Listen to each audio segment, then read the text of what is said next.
You will not defy me! You dare defy me!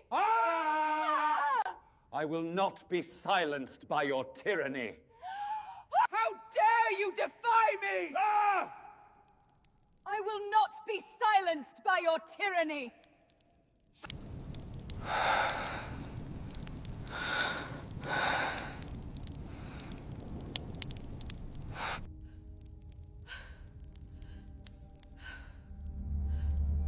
Hey guys, tonight we'll peel back the curtain on a chapter of history that has never been told. A story even darker than any horror movie you've ever watched. Can you believe that the Henry VIII, you know, the fat king who loved turkey legs and had 6 wives, is just a sanitized version of history? Because the truth about him is so terrifying that it would make modern serial killers jealous. Get ready for some shocks as we explore 5 absolutely insane secrets about Henry's bedroom. Truths that have been buried in the darkness for centuries. This isn't just the story of a king. It's an explanation for his deranged actions. Trust me, once you learn this, you'll never look at history the same way again. And number 5 is so disturbing that I had to verify it 3 times before including it. So, before you get comfortable, take a moment to like the video and subscribe. But only if you genuinely enjoy what I do here. Let me know in the comments where you are and what time it is for you. Now, dim the lights, maybe turn on a fan for that soft background hum, and let's ease into tonight's journey together. Secret 1. Rotting King's Physical Horror. By the year 1536, the once formidable figure of King Henry VIII had begun to betray the ravages of time and disease. Though he had been celebrated for his broad shoulders, powerful posture, and the fine silks that draped his frame, the truth hidden behind the velvet curtains of his chambers was far more dreadful. Underneath the regal doublet and opulent robes lay festering wounds, massive ulcers in his legs, that historians now believe were symptoms of osteomyelitis, a bone infection so severe it ate away at flesh and marrow alike. These sores never healed. They wept pus through torn leather bandages, exuding a rancid stench that would choke the strongest stomachs. Each evening before the king retired, an anxious company of servants performed a grisly routine. First, they would lance and drain the oozing sores, coaxing the hot yellow fluid from deep within his leg. Then, they coated the open wounds with perfumed oils in a futile attempt to mask the odor that clung to Henry's flesh like a curse. Finally, they bound his legs tightly in plaster-laced bandages and metal splints, rigid braces that held his shattered bones in a macabre embrace. This ritual, carried out by trembling hands, was meant to preserve some appearance of health, yet in doing so it merely prolonged his suffering. From dusk until dawn, the king's pain was unrelenting. The agony gnawed at his nerves ceaselessly, day in and day out, while the weight of his own body pressed down on his infected limbs. Those who attended him spoke in hushed tones of his transformations. Once a commanding presence, he had become prone to sudden fits of rage and despair. What courtiers dismissed as royal temper was, in truth, the anguished roar of a man whose flesh betrayed him. Chronic insomnia, the byproduct of relentless torment, left him haunted by nightmares and driven to bursts of unpredictable violence. Some nights, his cries of pain echoed through the palace corridors like the wails of a wounded beast. Worse yet was the nighttime soundtrack of his skeletal anguish. Anne Boleyn, his second queen, confided in secret letters that she could hear the sinister creaking and cracking of Henry's bones as he shifted beneath the covers. "It is as if the very marrow within him fractures," she wrote, "and each movement sounds like a grim melody of doom." Such revelations, penned in the quiet hours, paint a portrait of intimacy turned to horror. The conjugal bed, meant to be a retreat of closeness, became instead a venue for psychological torture, each rattling groan a reminder of the king's mortal decay. Even the renowned skill of the Tudor medical practitioners proved no remedy. Their remedies, harsh substances and primitive narcotics, offered fleeting respite at best. Laudanum and other opiates, administered in crude doses, would sometimes dull the pain, but left Henry disoriented and feverish. These so-called cures robbed him of lucidity, plunging him deeper into depression and fueling rumours of madness within the royal circle. As his body rotted, so too did his spirit crumble under the burden of endless suffering. Beyond the personal torment, Henry's condition cast a pall over the entire court. The air within Hampton Court Palace grew thick with the odour of poisoned perfume, burned incessantly in braziers to veil the smell of death. Servants volunteered for the duty of dousing the corridors with lavender oil, only to faint or flee in terror.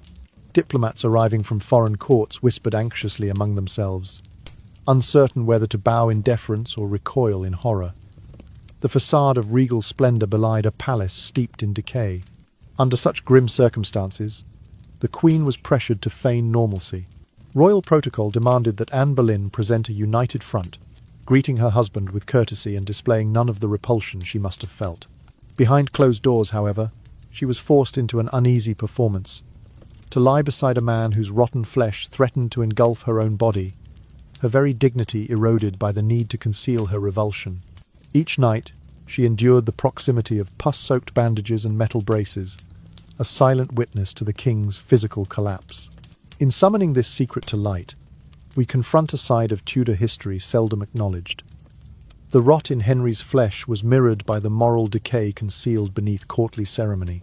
The king's ulcerated legs became a symbol of a power that, though outwardly invincible, was ravaged from within. This first secret, Secret 1, rotting king's physical horror, lays bare the foundation of his cruelty and instability. It is the grotesque prelude to the darker chapters that would follow, where physical deterioration intertwines with psychological terror. In the hushed stillness of the night, behind walls of stone and tapestries of silk, the seeds of tyranny and suffering took root sown in the bedchambers of a king whose body betrayed him long before his reign would crumble. Secret 2. Theatre of humiliation and control. If Secret 1 laid bare the physical torment that befell King Henry VIII, Secret 2 reveals the chilling spectacle of psychological torture he devised for his queens. In the twilight hush of the royal court, Henry fashioned a stage upon which human dignity was laid waste, transforming solemn legal proceedings into grotesque performances of power. Rather than quietly dispatching a wife he deemed unfit, he orchestrated a public theatre of degradation that seared itself into the minds of every spectator most cruelly, into the hearts of the victims themselves. The centrepiece of this macabre drama was the sham trial of Anne Boleyn. On a cold morning in the year 1536, Anne was escorted into Westminster Hall, not as a princess or beloved queen, but as a criminal destined for ignominy. Henry, ever the Grand Director, ensured that every detail served his purpose.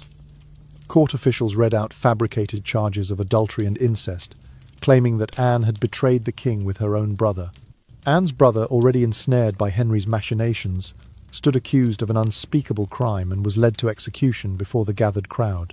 The clang of the executioner's axe, the sickening thud as the blade met flesh, and the fountain of crimson blood all formed the prologue to Anne's own undoing. Forced to witness her brother's beheading, she was left to confront the realization that her family had been sacrificed to feed the king's rage and salvage his wounded pride. But Henry's cruelty extended even further. He did not content himself with Anne's despair. He compelled their young daughter Elizabeth, aged 11, to attend the trial. Imagine an 11-year-old child, her innocence shattered by the sight of her mother, branded a witch before the very court that once showered her with floral welcome. As Anne stood quietly beside her accusers, Elizabeth was stationed in the gallery, her small hand clenched in terror, while courtiers whispered and pointed. The hall, normally filled with deference and awe, reverberated with laughter at Anne's expense. This laughter was not mere amusement.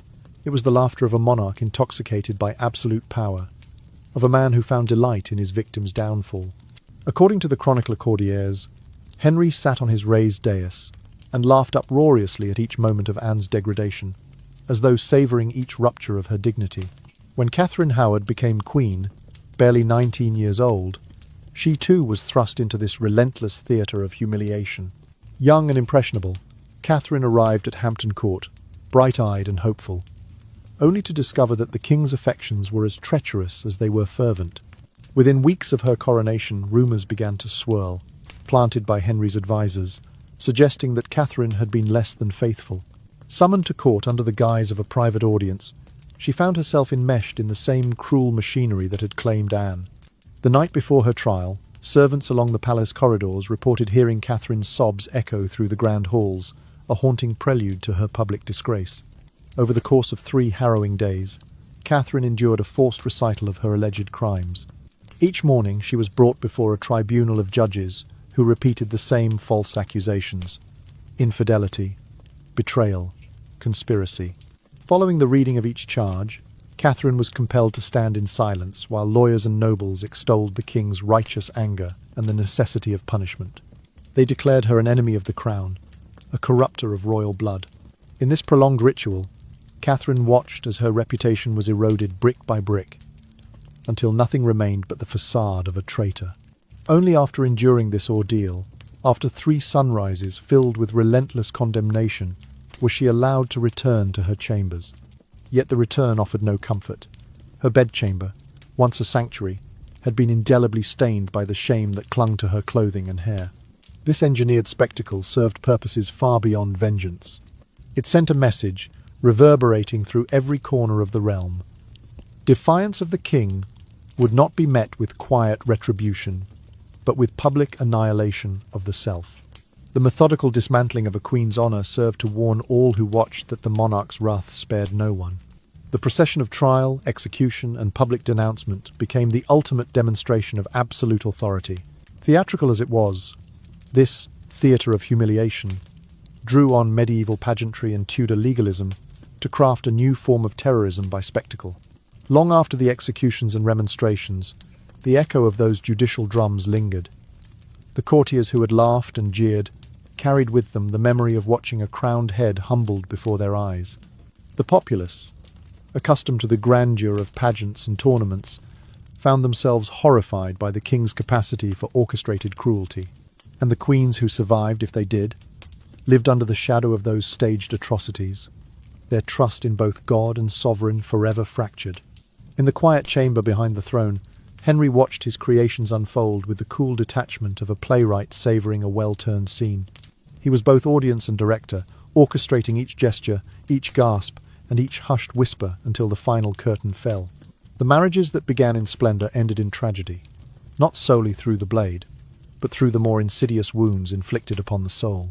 By the time Catherine Howard was led away, the name of Queen resonated less as a title of honour and more as a harbinger of humiliation. Thus unfolds Secret 2, Theatre of Humiliation and Control, a chapter in which Henry VIII mastered the darkest arts of psychological warfare.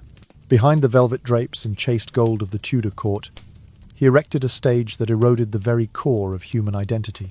For the queens who dared to share his bed, the promise of royal favour turned swiftly into a nightmare of public shaming, an ordeal that transcended any ordinary trial, leaving scars deeper than any sword could carve. In that silent dawn after the final pronouncement, as the mace-bearers of justice withdrew and the court dispersed, the lingering hush spoke of a terror far more enduring than death itself. Secret 3. Bizarre Rituals and Bedroom Madness.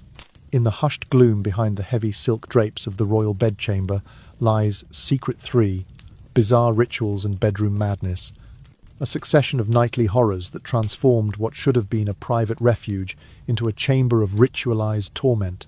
As dusk settled over Hampton Court Palace, the king's attendants braced themselves for the elaborate, gruesome routine known throughout the household as the pre-sleep maintenance. Each night, a hand-picked contingent of servants assembled in tense silence, aware that their task was not merely cleansing but an act of macabre devotion to a sovereign whose body was at war with itself. First came the draining of festering wounds. Henry VIII's leg ulcers, ravaged by years of untreated infection, wept a thick yellow pus that clung stubbornly to bandages. With trembling hands, the attendants applied heated lancets to cut open the sores, coaxing the poison from deep within the flesh. The air filled with the stench of rot, an odour so potent it sent loyal courtiers reeling toward fresh air windows. Yet, these perforations offered only fleeting relief, for the underlying infection persisted, gnawing at bone and marrow like a ravenous beast. Following the drainage, the servants reached for flasks of exotic oils and perfumes, imported at great expense. These scented potions rose attar, clove oil, jasmine essence were intended to mask the relentless odour of decay. Lavish quantities were poured over the wounds and into folded linen, creating a harsh contrast between the king's sweet-smelling anointing and the rotting flesh beneath. This ritual, part necessity and part grotesque pageant, became a nightly testament to the king's desperation. No amount of perfume could disguise the truth of his bodily collapse. Once the perfumed salves were in place, the next step was the wrapping. Servants bound Henry's legs in stiff bandages, then enclosed them in metal splints and wooden braces fashioned to immobilize his shattered bones. The sight of his legs, encased in cruel scaffolding, made the entire bedchamber resemble a forge of suffering. Each strap, each iron hinge, served to hold together a body that was literally falling apart. A moving testament to the king's physical and psychological imprisonment. But the king's paranoia extended beyond the confines of his own ailments. Henry became convinced that his queens, those once celebrated partners upon whom he had lavished riches, were plotting his demise through the most intimate of betrayals. He feared they would smear his skin with poison or deliver him fatal toxins in clandestine kisses. Thus was born the purity test, a ritual as humiliating as it was absurd. Before any queen might approach him in the bedchamber, she was required to undergo a private examination. She would dip a finger into coarse sea salt and lick it clean under the watchful eyes of Henry's most trusted bodyguards. One misstep, a moment's hesitation, or even a flinch could be construed as confirmation of murderous intent. Catherine of Aragon, Henry's first wife, famously endured this indignity, her lips pressed tremblingly to salt crystals as the king peered on, searching for any sign of deception. Another test involved garments and linens. The queen's chemise and petticoats were dunked in water and then treated with a selection of potent herbs and roots believed to detect poison. These soaked fabrics were placed in sealed boxes for days, then examined by court physicians who claimed that any discoloration or peculiar odor signaled a deadly substance. Only when the garments emerged clean was the queen permitted to share the royal bed. These rituals, a bizarre blend of superstition and cruelty, transformed every night into a gauntlet of indignities, meant to reassure the king of his wives' loyalty, even as they eroded their own dignity. Yet the madness did not end with these flesh and garment ordeals. Henry, in his growing hysteria, enlisted the clerical arts to sanctify his suffering, or so he believed. Small altars were erected at the foot of his bed, upon which stood crucifixes and relics of saints. Flasks of holy water were kept at hand for nightly blessings, while silk sheets purportedly blessed by the archbishop clung to the mattress. Henry spent vast sums commissioning blessed oils, paying priests to anoint his bedposts and linens in elaborate rituals he hoped would ward off the curse he believed was laid upon him by divine judgment. In the dim glow of candlelight, these actions lent his pyjamas a chapel-like atmosphere, as though he sought to merge his infirmity and his faith into a single act of devotional atonement. For Henry VIII, the bedchamber became a crucible of bodily disintegration and spiritual desperation. The nightly performance of draining, anointing, testing, and blessing was less a medical procedure than a ceremony of self-flagellation. The once glorious apartments, draped in crimson velvet and lined with gilded tapestries, echoed with the hollow footsteps of servants carrying out their grim duties. Any echo of laughter or conversation gave way to solemnity and dread. The bedchamber was no longer a place of rest, but a hallowed ground where fear and superstition reigned. Through these bizarre rituals, Henry sought to control the one domain that had become irretrievably unruly, his own unhealthy body. Yet each ceremony reinforced his fragility, magnifying his paranoia and fueling the cruelty he would later unleash upon those closest to him. Even the queens, bound by oath and protocol, found themselves ensnared in these nightly torments, their bodies and spirits tested not by love, but by a king's prism of terror. Thus, Secret 3. Bizarre rituals and bedroom madness stands as a testament to the extremes of royal absolutism. In the stillness of each night, as candle flames flickered against tapestried walls, the pattern of madness repeated itself. The king's disease laid bare, then masked with perfume. His suspicions materialized in salt and herbs. His faith invoked to salve a soul torn by agony. These rituals did not heal Henry VIII. They bound him more tightly to the spectre of his own rotting flesh and the chasm of his unravelling mind. In that strange, sorrowful twilight, the Tudor bedchamber became a theatre not of intimacy, but of ritualized terror, an endless prelude to the darker secrets that lay ahead. Secret 4. Mighty King's ultimate humiliation. At the pinnacle of his power, Henry VIII fancied himself the undisputed Lord of Europe, a monarch whose will bent nations and churches to his design. He had redrawn maps, severed ties with the papacy, and imposed his decrees across the realm. Yet, As the sun dipped below the horizon and the hush of night enveloped his grand chambers, the fiercest trial of his reign awaited him, one he would fail time and again. For in the shadowed intimacy of his bedchamber lay the undisclosed truth that the most formidable king of his age had become utterly impotent. By the time he reached the age of 40, the ravages of his own body had stripped Henry of the one function he prized above all, the ability to father a male heir. His once robust frame had swollen under excess, his legs ravaged by unhealing ulcers. Nightly those wounds tortured him. Daily his physicians provided only crude remedies that dulled neither the pain nor the despair. The king's manhood, the very symbol of his masculine dominion, had withered under the weight of chronic infection and unrelenting distress. Each failed attempt at intimacy delivered a blow to his ego so profound that he could scarcely bear the whisper of his wife's name. These failures did not pass in quiet sorrow. Instead, they ignited volcanic tempers within the royal bedchamber. Henry, a man long accustomed to command, could not tolerate impotence even in private.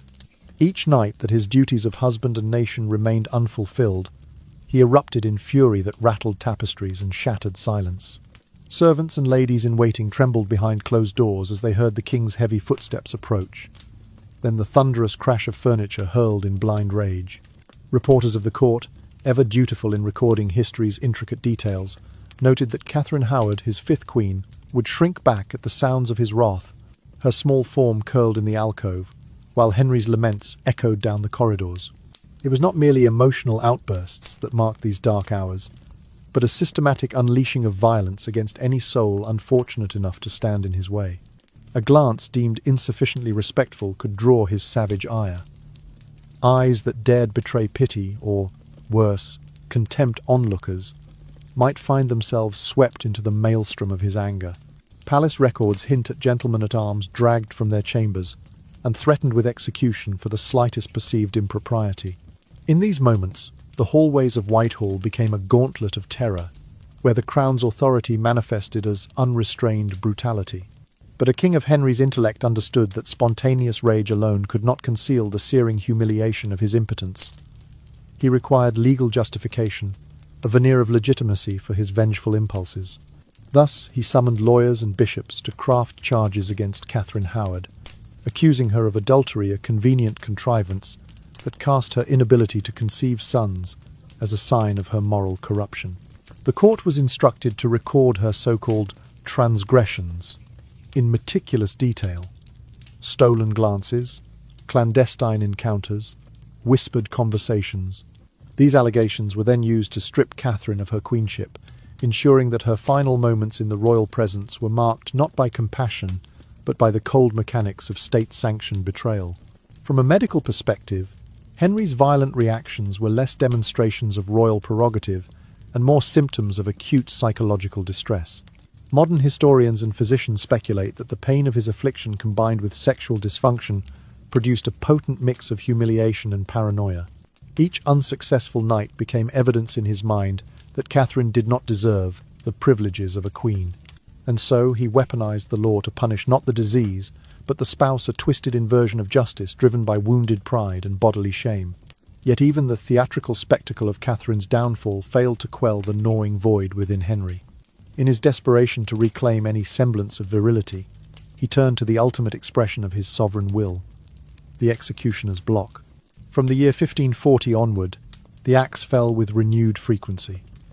Each condemned prisoner, whether noble or commoner, served as a grim offering to an unforgiving heaven. Rumours circulated that Henry viewed every execution as a sacrificial rite, beseeching God to restore his faltering potency. Rather than find solace in the litany of deaths he ordered, the king found himself trapped in a cycle of violence that only deepened his despair. Indeed, the more lives he extinguished, the more his humiliation festered. The public spectacles, intended to exhibit his control, instead revealed the depth of his insecurity. Onlookers whispered that the cries of the condemned mingled with a melancholic lament rising from the tower's shadows, a lament not for the lost souls below, but for a king who had sacrificed his humanity on the altar of sexual inadequacy. In the hush of the night, after the roar of the axe had faded and the drip of blood beneath the scaffold had ceased, Henry would retire to his chamber alone. There, The echoes of his own authority slipped into silence. The chain of command, so mighty by day, was powerless to rouse within him the strength he so desperately craved. The bed, once believed to be the domain of sovereign potency, lay cold and unwelcoming. Thus stands Secret 4, Mighty King's Ultimate Humiliation, a chronicle of a monarch defeated by his own body. At daybreak he reclaimed the mantle of majesty, adorned himself in ermine and silk, and resumed the business of state as though oblivious to the nights of fury and shame. But behind the gilded doors, Henry VIII lived each evening with the bitter knowledge that absolute power could not defeat a king's own failing flesh.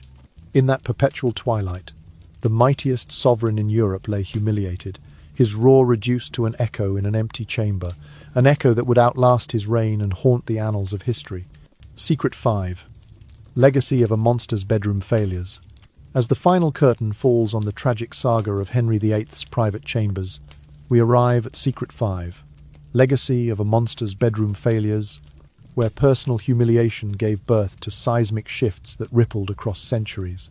The king's inability to produce a male heir, a fact hidden behind perfumed bandages and whispered excuses, became the catalyst for a revolution in faith, a cascade of wars, and an enduring template for tyranny. When Henry VIII resolved to divorce Anne Boleyn, it was not a passionate quest for love, nor a noble pursuit of principle. Instead, it was a desperate maneuver to conceal his impotency. Unable to claim the throne's sanctified duty of fathering a son, he tore England from the spiritual embrace of Rome. In the year 1533, the Act of Supremacy declared the monarch as head of the Church of England, a title forged not in divine calling but in the crucible of personal shame. From that moment, religion ceased to be solely a matter of private conscience, and became an instrument of statecraft and subjugation. The Reformation that followed was hardly the calm, orderly affair later romanticized by some historians. Across the English countryside, abbeys were dismantled, monks and nuns were dispersed, and ancient liturgies were outlawed. The dissolution of the monasteries, undertaken with ruthless efficiency, saw the confiscation of vast church estates, which flooded into the hands of nobles eager to curry royal favour. Yet this seismic redistribution of wealth did not merely enrich the aristocracy. It entrenched a pattern of political repression, silencing any who dared mourn the lost sanctuaries of their forebears. In truth, the war of faith that swept across Europe, the anguished clashes between Catholic and Protestant factions, found one of its earliest and most decisive triggers in a king's private defeat. Across the English Channel and beyond, confessions of faith and doctrines became casualties of war. Provinces that once pledged resounding allegiance to the Pope now held services under a crown-appointed archbishop. Priests who resisted were branded traitors, their refusal deemed not only heresy but high treason. The fingerprints of Henry's loneliness are present in every decree that branded dissenters as enemies of the crown, every scaffold that ended in a perfunctory drop of the trapdoor. Yet the legacy did not halt at England's smoky skies. Later, despots looked to Henry's example as a blueprint for consolidating control. In the early 20th century, Joseph Stalin orchestrated show trials in Moscow's grand theatres, forcing false confessions from loyal party members. Mirroring the framework of theatrical humiliation, Henry deployed in his own court. Adolf Hitler, too, perfected the art of public denunciations, using mass rallies to shame and demonize every group deemed unwanted, not unlike the Tudor king's orchestration of his queen's disgrace.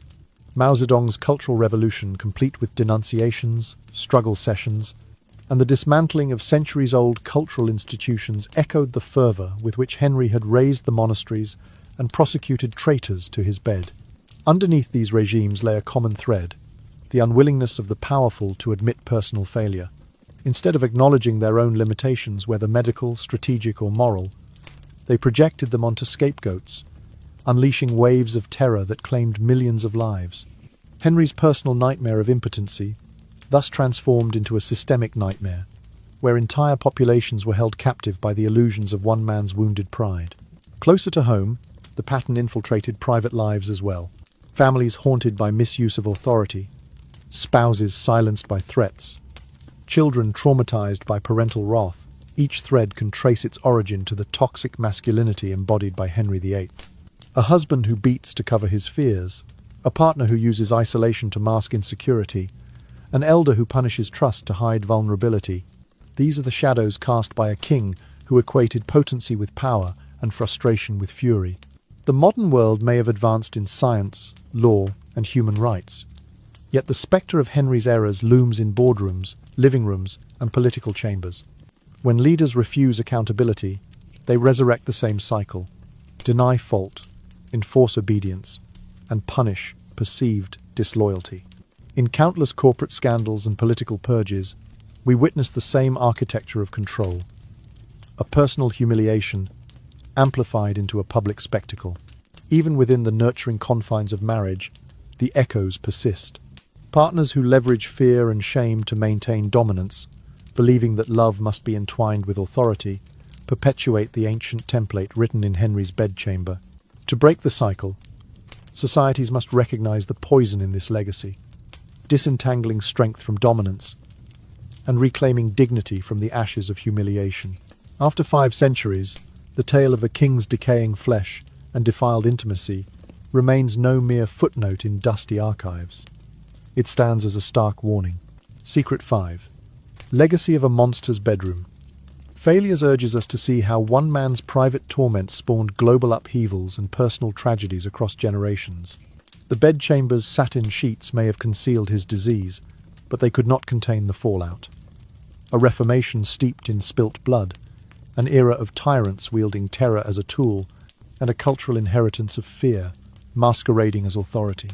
In closing, as our eyelids grow heavy with the weight of centuries, let us not drift into slumber without heeding this final lesson. Unchecked power, born of private shame, sows torment far beyond any single realm. To honor the memories of those lost to the king's need for control, whether in courtyard scaffoldings or behind closed bedroom doors, we must shine light on these dark truths and forge a future where failure does not justify cruelty and where the sanctity of human dignity remains inviolable. The most profound lesson drawn from Henry VIII's bedroom failures is how a personal humiliation can ignite monumental historical upheavals.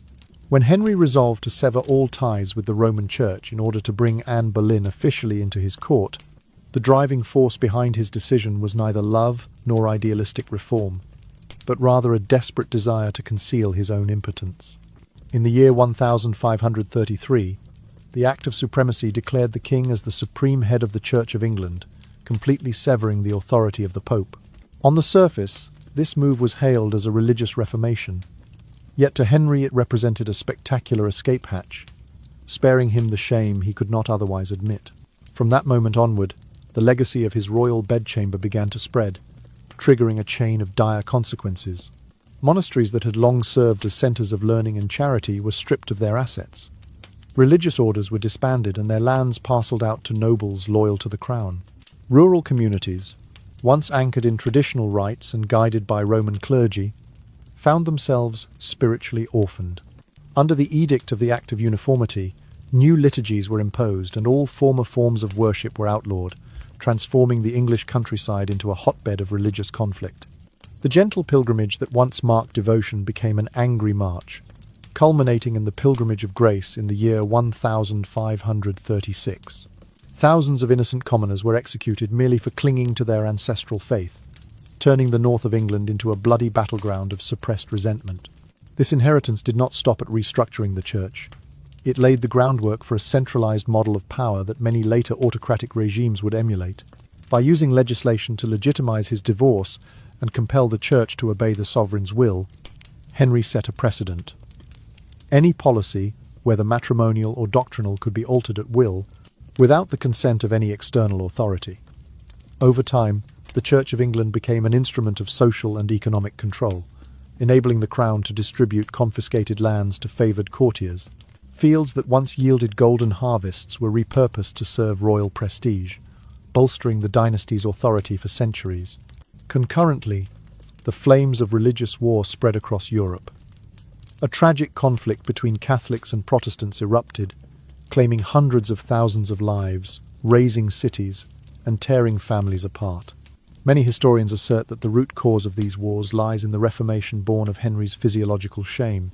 When personal power is placed above spiritual freedom, tragedy becomes inevitable. That is why, even today, while the Church of England is often celebrated as a symbol of religious liberty, many philosophers and historians still refer to it as the church born of reproductive impotence, an indispensable piece of the political history puzzle. Viewed more broadly, this legacy reminds us that when power is concentrated in the hands of a single individual, even reforms or restructurings carry hidden dangers. Utilizing the law to conceal personal weaknesses and then coercing society into a predetermined path paves the way for violence and oppression. People lose control over their own faith, and dissident forces find opportunity in the ensuing discontent, erupting into bloody rebellions. Thus, Henry VIII's name is linked not only to splendid pageantry, but also to a bitter lesson in how one person's fear can redefine religion, reshape society, and sow centuries of resentment. The suffering born in that royal bedchamber became the seed for future generations of rulers, a warning that power cannot endure without mutual consent and checks on authority. And as Henry's historical visage fades into the mists of time, the legacy of his bedchamber still resonates like an alarm bell. Personal power, left unchecked, will turn private tragedy into public catastrophe, driving humanity into senseless conflict. In the silent hours before sleep, let Henry's lesson remind us that every great reform must be paired with respect for human dignity and transparency, or else history will repeat its darkest chapters. The legacy of Henry VIII did not end with 16th century England. The system of destruction and deceit that he pioneered became the prototype for many later dictatorships. For example, in the 1930s, Stalin staged show trials on fabricated charges of counter-revolution in order to purge party members. In Germany, Hitler used the Nuremberg laws to reshape legislation so as to legalize the persecution of the Jewish population. Mao Zedong in China launched the Cultural Revolution to eliminate intellectuals and long-standing cadres. What these regimes shared was a pattern. Policy failures or internal crises were always blamed on internal enemies, who were then publicly purged to consolidate power. They wielded propaganda to justify their actions. If these reactionaries were not suppressed, the nation would collapse. The mechanism exactly mirrored that of Henry VIII's own reign, only on a far larger scale. Instead of projecting psychological torture onto a single queen, modern dictatorships broadcast their show trials on radio, television, or newsreels, stoking hate, rallying the entire populace against a manufactured enemy. The historical lesson of Henry VIII is that unchecked power leads to a vicious cycle of impotence, deceit, violence, consolidation of power, and renewed impotence. Recognizing this pattern helps us remain vigilant for its recurrence in contemporary life, from national politics to corporate boardrooms. Whenever those in authority resort to repression-firing staff, spreading slander, or publicly discrediting critics to cover up their failures, it is a warning sign of a pathologically insecure power seeking to protect itself rather than address the real problem. Not only did authoritarian regimes adopt Henry VIII's blueprint for control, but the spectre of his toxic masculinity continues to haunt personal relationships in the modern world. In intimate bonds, as in royal courts, those desperate to cling to power resort to deception, psychological dominance, and the stripping away of their partner's autonomy when faced with personal crises. Imagine a husband gripped by his own insecurities, perhaps aging, perhaps sensing a loss of influence, who fabricates elaborate accusations of infidelity against his wife. He might present doctored messages or misrepresented conversations as evidence, leveraging divorce filings or even legal complaints to weaponize the very institutions meant to protect families. The emotional scars this inflicts run deep. Victims of such manipulations often suffer anxiety, depression, and a shattered sense of self, all engineered to mask their partner's own feelings of inadequacy. This pattern extends beyond private residences and into the corporate sphere. In boardrooms across the globe, dramatic layoffs are staged like tragic pageants. A project falters whether from unrealistic deadlines or mismanagement, and rather than acknowledging failure, executives choose a scapegoat. Employees are publicly blamed for poor performance, their termination announced in sweeping emails or grandstanding meetings. Shareholders and staff alike witness a spectacle designed to reassure them that decisive action has been taken, even though the root cause may lie much higher up the chain of command. These corporate purges echo the Tudor king's nightly ordeals. Where once Henry VIII's retainers drained his festering wounds to conceal their horrid smell, Today's companies discard personnel to obscure their internal rot. The lessons from that royal bedchamber warn us not to appoint internal monarchs without checks and balances. Instead, a culture of collective oversight, transparent reporting, and protection of individual rights must prevail. Beyond the walls of home and office, the machinery of media amplifies these toxic tactics on a massive scale. Social platforms have become the new public square, where rumors spread like wildfire, reputations are shredded in real time, and cancel culture operates under a brutal logic. If you cannot win the debate, destroy the person's honor. An unverified allegation, once unleashed online, attracts retweets, screenshots, and shared outrage, transforming private failings into public condemnations. Targets of these campaigns endure relentless onslaughts of harassment, legal threats, doxing, and the ceaseless roar of collective condemnation. The mental toll is immense.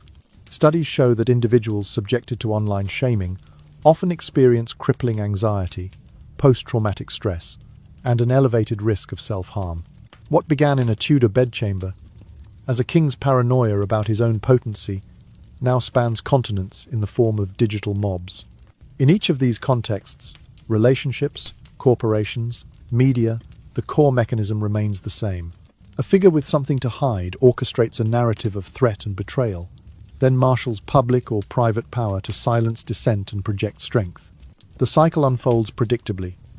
Personal failure breeds fear, fear breeds deception, deception leads to aggression, and aggression is justified as necessary to maintain order.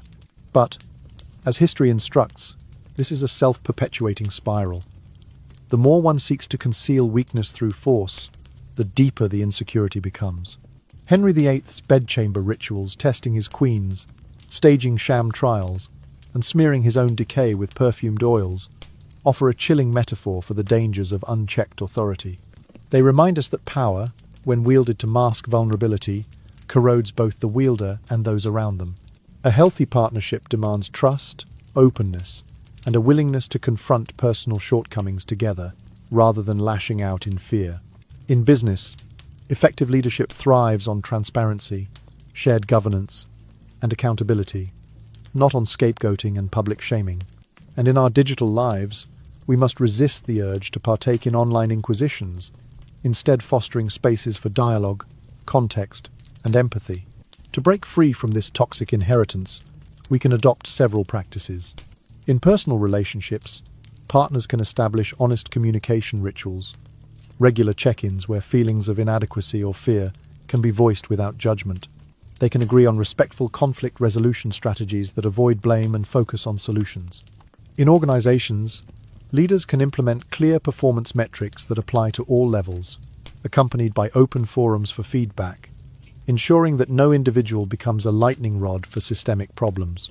In media and online communities, platforms and users alike can champion fact-checking, demand accountable storytelling, and promote restorative justice approaches when transgressions occur, rather than rushing to public crucifixion.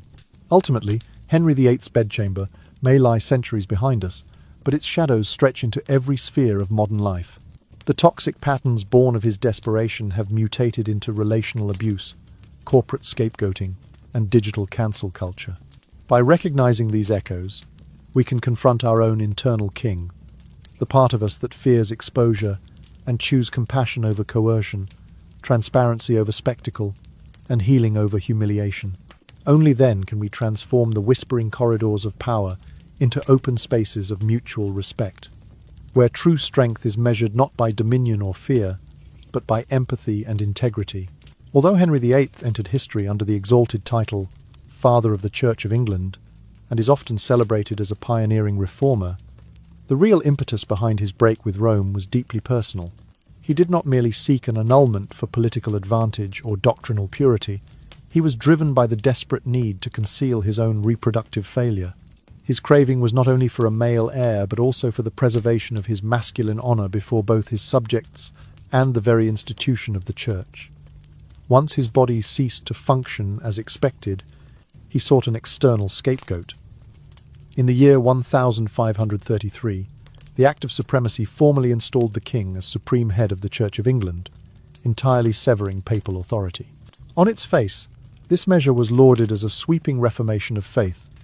But for Henry, it was a spectacular escape hatch, a means to disguise the shame he could never openly acknowledge.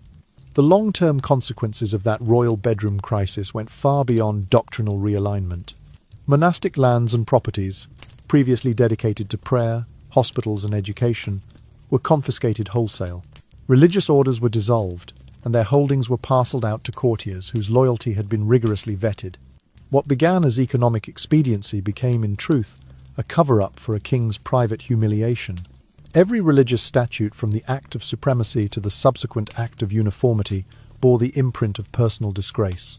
The redistribution of wealth under the guise of reform masked Henry's deepest anxiety that his potency had failed him. This seismic shift forged a national church structure so tightly bound to the crown that dissent was equated with treason. A newly established apparatus of religious oversight monitored every parish, every sermon, and every act of worship. Failure to attend the mandated services of the Church of England could result in fines, imprisonment, or even execution. Suddenly, the private realm of faith became a public spectacle, policed by royal decree. What had been a spontaneous expression of devotion was now choreographed, with the state as choreographer and every citizen as a dutiful actor. The abrupt turnabout, hailed by historians as a courageous move toward national sovereignty, was, in reality, a spectacular act of self-exculpation. Henry, racked by pain and weakened by disease, refused to allow his physical decline to sully his legacy. Instead, he recast himself as both spiritual leader and secular monarch, wielding absolute authority to compel his people into compliance. The Church of England served not only as an instrument of worship but also as a mechanism of social control, binding the populace to the throne through fear of divine and earthly punishment alike. Over the following decades, this new ecclesiastical order entrenched itself deeply in England's political and social fabric. Bishops took seats in Parliament, elevating clerical voices to the same level as dukes and earls. Tithes flowed into royal coffers, financing wars and courtly extravagance. The nobility, rewarded with former monastic estates, became ever more dependent on royal favour, their prosperity tied to the king's whims. Thus, from the ruins of medieval monasticism rose a church that bore the king's insignia, its creed indistinguishable from royal policy. Yet the flames of religious strife, kindled by Henry's bedchamber turmoil, did not remain confined within his kingdom's borders. Across the Channel, the Protestant Reformation spread like wildfire, drawing lines between rival faiths and igniting intermittent wars that would scorch Europe for generations. In France, the Huguenots clashed with Catholic loyalists in a series of brutal civil wars. In the Holy Roman Empire, princes converted or reconverted for political gain, their territories torn apart by faith-fueled conflicts.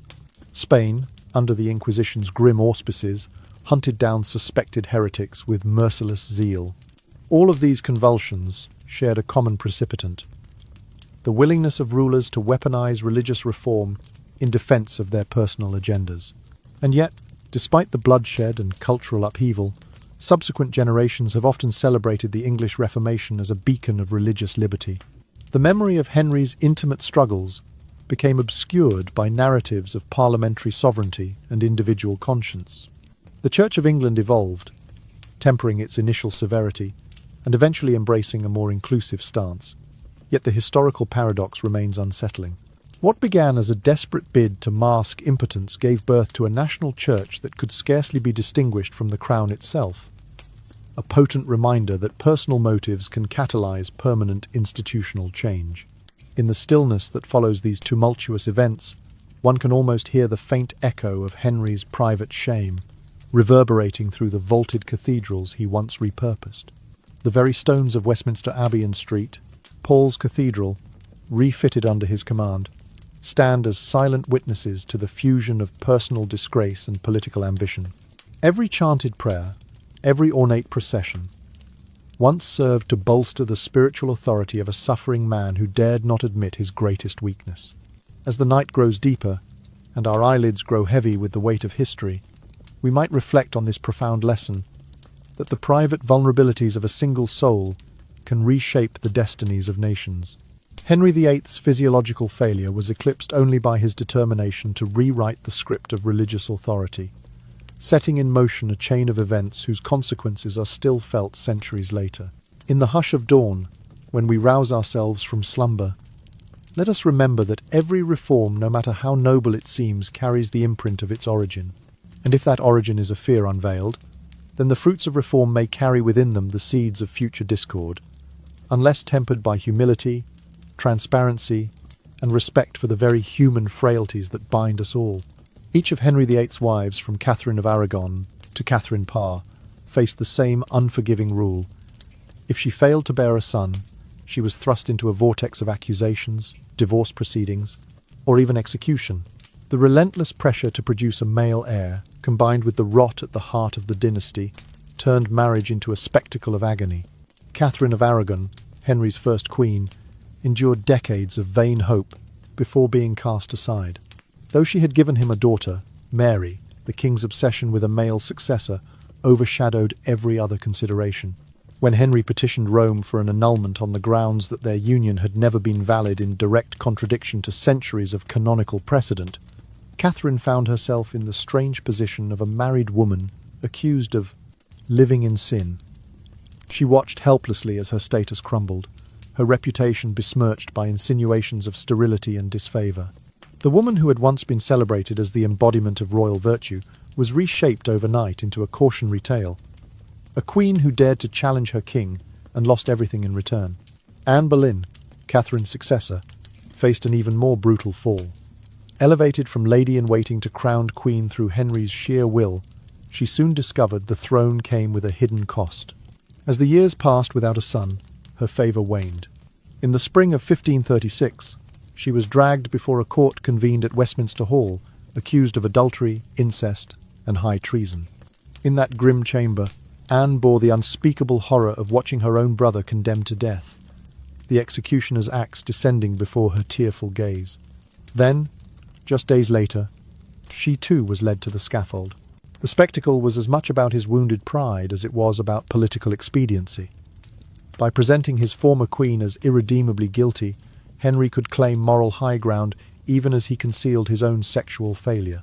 Catherine Howard, the king's fifth wife, was scarcely more fortunate. Barely 19 when she exchanged vows with a man more than 4 times her age, Catherine slipped into a gilded cage of fear and surveillance. Rumours of her past indiscretions, many likely fabricated, provided Henry's ministers with ammunition to bring charges of treason. Night after night, servants reported hearing her sobs echo down the corridors of Whitehall Palace. She was paraded before a tribunal that had already judged her, forced to hear lurid allegations meant to humiliate and degrade.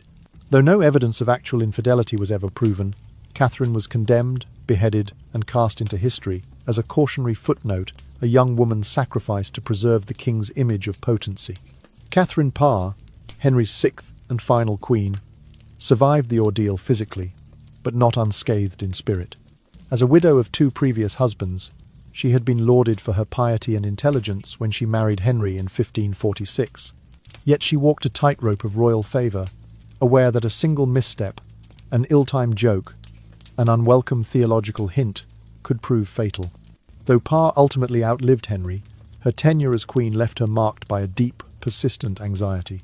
Chronicles record her hesitancy to appear before him unaccompanied, and letters reveal her constant apprehension of falling from grace.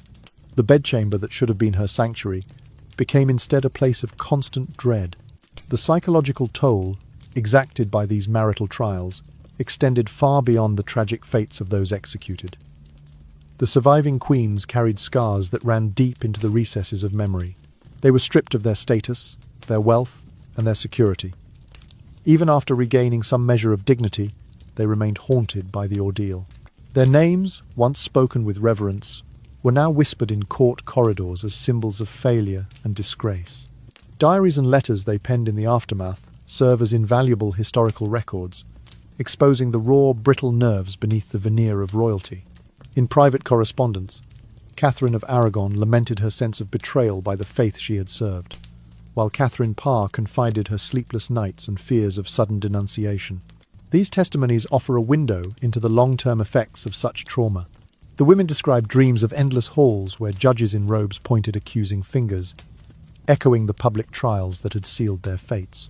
They wrote of moments when they would catch a reflection of themselves in polished armor or a gilt mirror and not recognize the person staring back, her eyes rimmed red with tears, her posture forever guarded against imagined threats.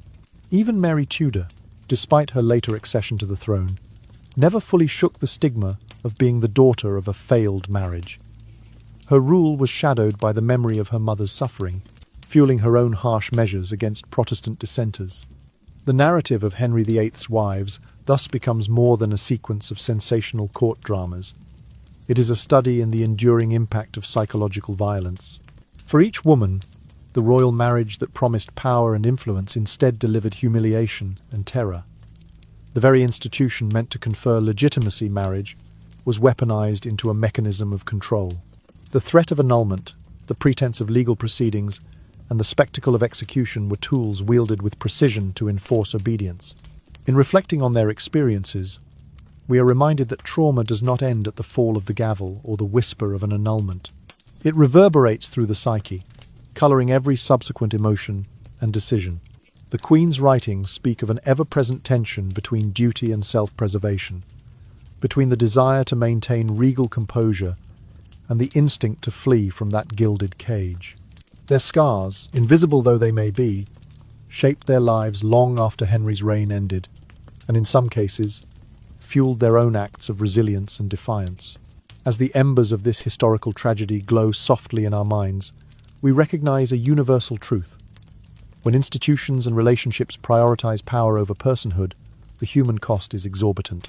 The marriages of Henry VIII's wives stand as stark reminders that the most intimate bonds can become arenas of dominance and despair.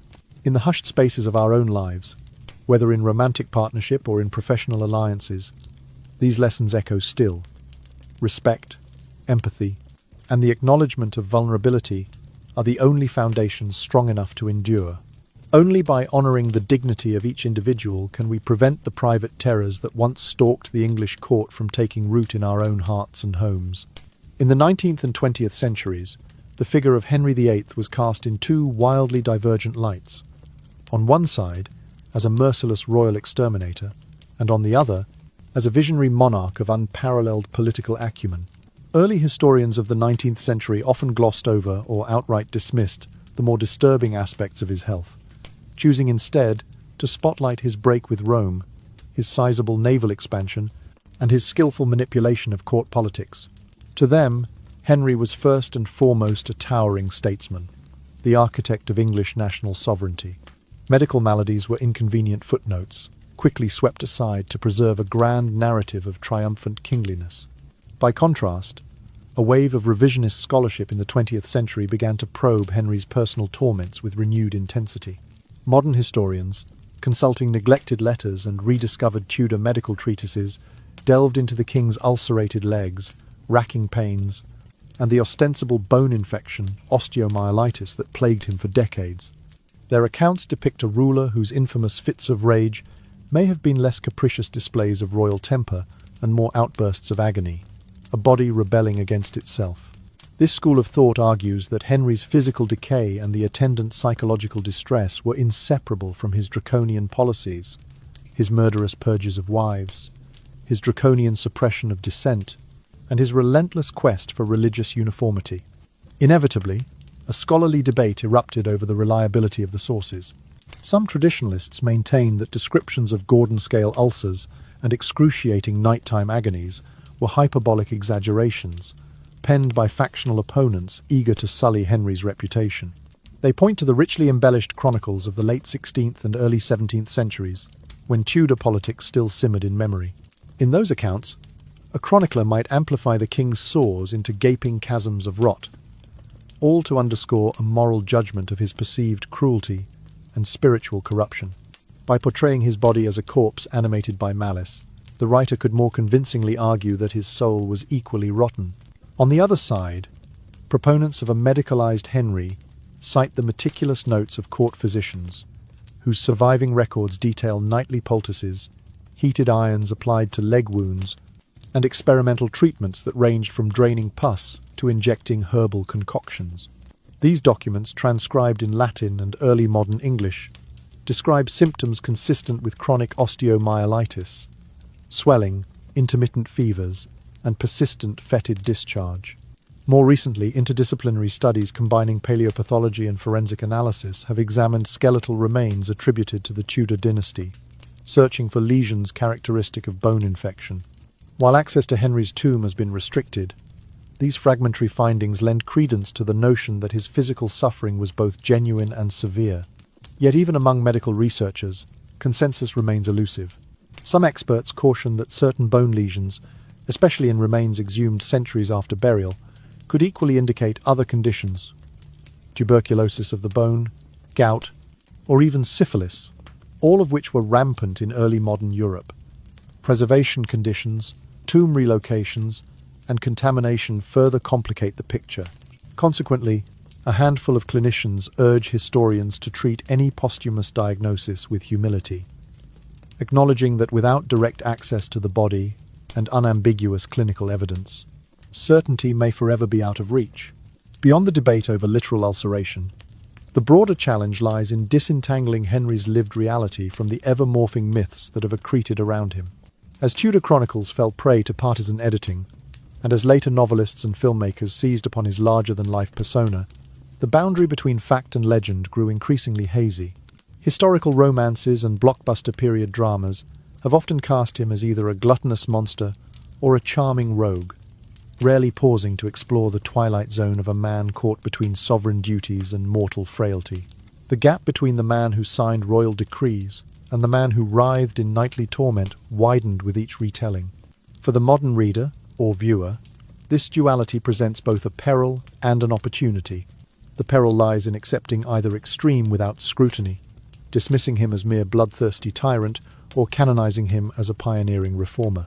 Such unbalanced portrayals risk oversimplifying the complex interplay of personal, political, and religious forces that shaped his reign.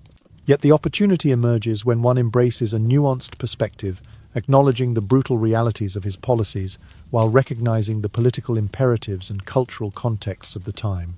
In the early 16th century, the bonds of faith and sovereignty were inseparable. To challenge the Pope was almost to challenge the social order itself. In that world, blood and religion were two threads of the same tapestry, each reinforcing the other.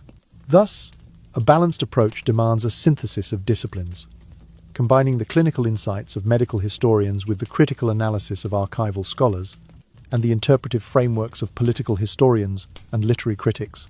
Letters penned in haste, official proclamations issued under duress, private prayer books annotated in the margins, all these fragments must be woven together, each lending its own shade of meaning to the portrait of a king who was at once brilliant and broken.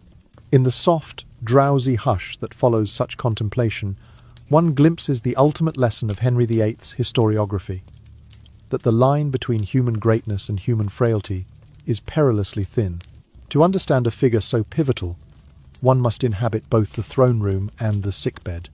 Only by acknowledging the convulsions of his flesh alongside the convulsions of his realm can we begin to fathom the true dimensions of his power and his pain. In that intertwining of blood, bone, and faith, Henry VIII's story becomes not merely a chronicle of a monarch, but a testament to the tangled web of ambition, insecurity, and reform that defines the human condition. And so, as the echoes of history's longest night begin to soften into the hush of our own quiet moments, let us draw a gentle breath and cradle these reflections close to our hearts. The tale of a king who ruled with thunder and trembled in secret, who reshaped nations from the bedchamber's shadow, now drifts away like a candle's last flicker under the weight of sleep's tender embrace. Imagine the stone corridors and velvet drapes melting into twilight's mist, and feel the burden of royal ambition dissolving into the calm cadence of your own heartbeat. We have walked together through the corridors of power and pain, traced the contours of human frailty beneath crowns and sceptres, and witnessed how unchecked authority can twist the most intimate of bonds. Yet beyond the spectacle of thrones and trials, there emerges a quieter lesson, that every soul, no matter how exalted, carries its own vulnerability, and that true strength is born not in the roar of conquest, but in the stillness of compassion. In acknowledging the wounds of the past, we give ourselves permission to heal, to extend kindness where fear once ruled, and to choose understanding over dominance. Let your senses settle into the soft comforts that surround you now. The gentle weight of a blanket, the muted glow of a distant lamp, the soothing rhythm of your breath as it carries you closer to rest. Picture a vast, starless sky, stretching endlessly above a silent sea, and imagine your worries drifting away on slow silver currents. The ghosts of Tudor chambers fade into the vast expanse of night's embrace, leaving only the quiet promise of dawn's gentle light. And in this moment of stillness, remember the values that transcend eras and empires: empathy that bridges differences, honesty that dispels the shadows of deceit, and the courage to admit our own imperfections. These are the quiet revolutions that reshape hearts far more profoundly than any royal decree. As you close your eyes, let the memory of these truths wash over you like a warm breeze on a tranquil shore, carrying away the residue of unrest and illuminating the path to inner peace. Soon, the boundaries between storyteller and listener will blur, and the final images of Tudor courts will dissolve into the soft warmth of your dreams. Let the knowledge that every great reform must be tempered by humility and respect be your final companion as you drift across the threshold of sleep. Allow yourself to float free of any lingering weight, trusting that the lessons of history have found their resting place within you, safe from the turmoil of waking hours. And now, in this serene hush, I offer you a gentle invitation. If you have found solace or insight in our shared journey, please consider subscribing so that when we next gather beneath these virtual lamplights, we may explore new stories. Stories that awaken curiosity, foster understanding, and illuminate the quiet corners of the human spirit. May each video bring you both wonder and comfort, guiding you toward ever gentler truths. Sleep well, dear listener, and may your dreams be woven with the soft threads of compassion and clarity, carrying you into tomorrow's light with a heart unburdened and a mind at peace. Good night, whispered. Sleep well.